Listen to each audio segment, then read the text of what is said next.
आशिया खंडातील सर्वात मोठी पंचतारांकित औद्योगिक वसाहत असून स्थानिक औद्योगिक क्षेत्रातील कामाला असणारे कामगार मोठ्या परिसरात या ठिकाणी वास्तव्यास, पण याकडे प्रशासनाचे किंवा राज्य सरकारचे लक्ष नसल्याचे दिसून येत आहे। आज आमच्या बुटीबोरी शहरामध्ये सरस्वती किसान विद्यालय शाळा आहे, त्या शाळेच्या पटांगणामध्ये तलाव भरण्याची परिस्थिती दिसून येत आहे व मुलांना खेळण्यास व त्यांच्या आरोग्यास त्रास होऊ शकतो अशी परिस्थिती सरस्वती किसान विद्यालय या शाळेची झालेली आहे। राज्य सरकारने लाडली बहीण योजना राबवण्याचे काम केले आहे, पण लाडलं शिक्षण हे केव्हा मिळणार आहे याकडे लक्ष केंद्रित करावं हीच अपेक्षा राहील। पावसाळ्याचे दिवस आहे, शाळेच्या पटांगणामध्ये पूर्ण किचड व पाणी जमा असल्यामुळे मुलांना खेळता येत नसल्याची शक्यता नाकारता येत नाही।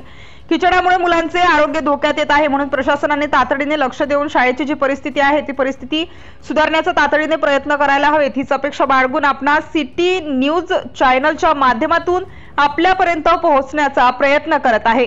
धन्यवाद। जय महाराष्ट्र, जय शिवराय।